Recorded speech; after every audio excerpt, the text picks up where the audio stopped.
हरिओम प्रिय दर्शकों, यदि आपकी सिंह राशि या सिंह लग्न है तो इस वीडियो को पूरे ध्यान से देखिएगा, समझिएगा। इस वीडियो को हम समझने वाले हैं बहुत विस्तार से और ये बहुत महत्वपूर्ण वीडियो है। जैसे कि आपने थंबनेल में पढ़ ही लिया होगा कि हो जाओ सावधान 29 जून से, क्योंकि कुछ ऐसी ग्रह स्थितियाँ बनने जा रही हैं कि इस समय विशेष रूप से सावधानी हमें बरतनी चाहिए। और इस समय जो समय है, इस समय कोई भी यदि आप काम कर रहे हैं उसमें बहुत निरीक्षण के बाद, बहुत सोचने समझने के बाद ही काम करना चाहिए। कौन सी ग्रह स्थिति है और इसके पीछे क्या कारण है, क्या समस्या है, क्या लाभ मिलेगा और क्या इसका समाधान है, ये भी हम सब विस्तार से समझेंगे। प्रिय दर्शकों, हम बात कर रहे हैं बुध की। बुध इस समय अपनी मिथुन राशि में गोचर कर रहे हैं, जो कि बहुत अच्छा रिजल्ट दे रहे हैं। त्रिग्रही योग भी बना हुआ है, बड़े बड़े योग बने हैं जो आपको बहुत अच्छे रिजल्ट दे रहे हैं। परंतु 29 जून को बुध पुनः राशि परिवर्तन करेंगे और ये चंद्रमा की राशि कर्क राशि में गोचर करना प्रारंभ करेंगे। तो कर्क राशि में गोचर करेंगे और वो भी आपके सिंह राशि वालों के लिए ये कहा जाए कि धन के कारक हैं, यानी आपके द्वितीयेश और एकादशेश हैं। तो ये आपके व्यय भाव में 12वें भाव में गोचर करेंगे। तो 12वें भाव में गोचर करते हुए आपके षष्ठम से भी संबंध बनाएंगे।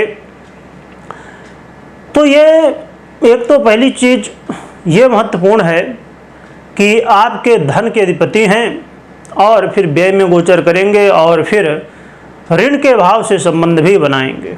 इसलिए देखा जाए, सबसे पहले हम समझ लेते हैं कि लाभ क्या मिलने वाला है और ये भी समझेंगे साथ में कि समस्याएं क्या है और लास्ट में समाधान क्या, ये समझेंगे। प्रिय दर्शकों, देखा जाए तो बुध यदि आप विदेश से जुड़े हुए हैं तो कहीं ना कहीं आपको लाभ दिलवाएंगे। विदेश यात्रा करना चाहते हैं, वो भी आप नौकरी के लिए, विशेषकर व्यापार के लिए यदि आप यात्रा करना चाहते हैं तो ये यात्रा करवाएंगे।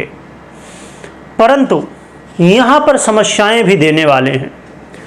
समस्याएं क्या देने वाले हैं कि धन की स्थिति को कमज़ोर करेंगे। यदि आप कमाते 10 रुपये हैं तो खर्चा 12 रुपये करवाएंगे। तो बुध महाराज जहाँ आय करवाएंगे विदेश से, वहीं खर्च इतना ज़्यादा करवाने वाले हैं। चाहे आप विदेश में हो, स्वदेश में हो, कहीं भी आप धन अर्जन कर रहे हों, तो यहाँ पर स्थितियाँ ये होंगी कि आप खर्च ज़्यादा कर जाएंगे और साथ में यहाँ पर थोड़ा घर परिवार में कलह का माहौल भी देखने को मिल सकता है और बॉस के साथ वाद विवाद की स्थिति, अनबन की स्थिति, बड़ों के साथ अनबन की स्थिति देखी जा सकती है। इस समय आप कोई काम के लिए प्रयास कर रहे हैं कि मैं ये काम कर लूँ, वो काम कर लूँ, ऐसा कर लूँ। आपने बहुत कुछ तैयारी करके आगे बढ़ने की कोशिश के लिए आप प्रयासरत हैं, परंतु इस समय आपकी बहुत सारी इच्छाएं, बहुत सारे ड्रीम विफल होते हुए दिखाई देंगे। और जब हमारी इच्छाएं पूरी नहीं होती तो हमारा मन अशांत हो जाता है। तो इस समय मन भी अशांत होगा। सबसे महत्वपूर्ण होगा इस समय अपने वाणी में संयम रखना, क्योंकि बुध एक तो वाणी के कारक और आपके लिए सिंह राशि और सिंह लग्न वालों के लिए विशेष वाणी के अधिपति हैं। इसलिए इस समय आपको अपने वाणी में संयम रखना बहुत ज़रूरी होगा।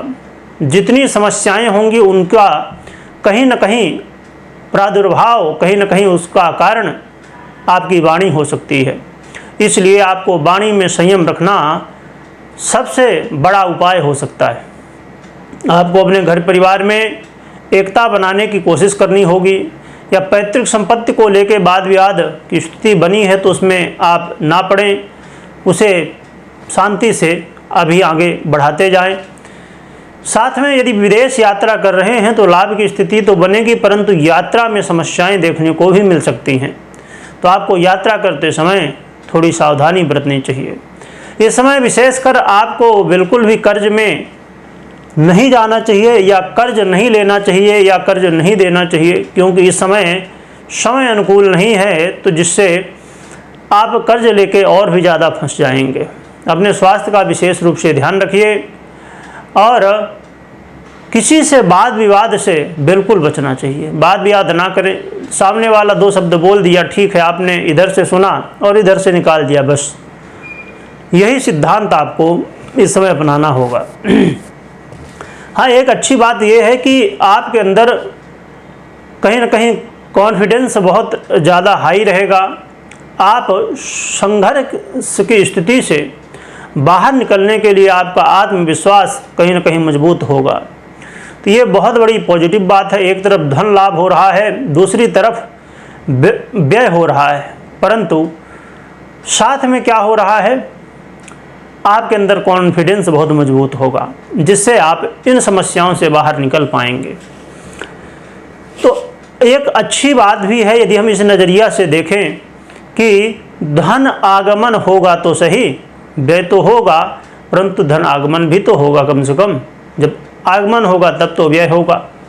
तो इसलिए ये पॉजिटिव बात है। तो हमें करना क्या होगा, इसमें समझदारी क्या है कि आपके पास धन जब आगमन हो रहा है, यानी पैसा आपके पास आ रहा है, तो उसे आप कहीं ना कहीं इन्वेस्ट कर दें। यानी कि व्यय तो होना ही है, खर्च की स्थिति तो बनेगी ही। तो ऐसी स्थिति में क्या कर सकते हैं कि कोई अच्छी जगह इन्वेस्ट करिए, जिससे व्यय भी हो जाए और आपका नुकसान भी ना हो। तो ये जो है तो आप कर सकते हैं। और विशेष रूप से आपको अपने इस जीवन में इस समय खासकर नींद पूरी लेनी है क्योंकि इस समय नींद की समस्या हो सकती है।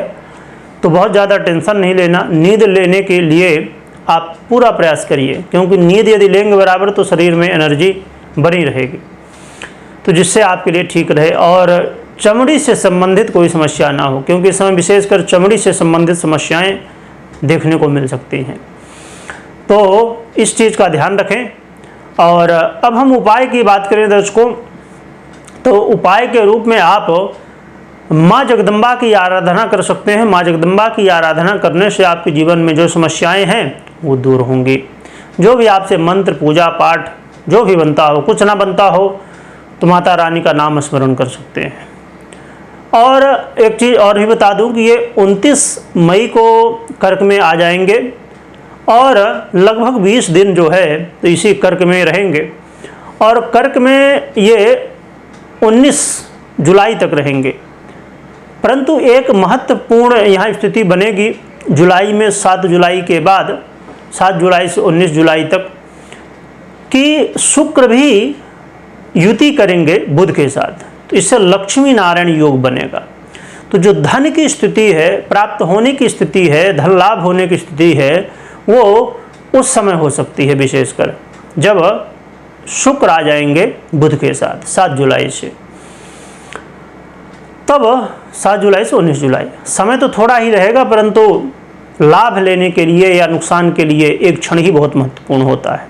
तो इस बात का विशेष रूप से ध्यान रखें, क्योंकि अब जैसे 29 जुलाई आएगी तो कुछ दर्शक कह सकते हैं कि अरे 29 जुलाई आ गई, आज 30 जुलाई हो गई, जून हो गई, 29 जून या 30 जून हो गई, तो कुछ लाभ तो हुआ नहीं।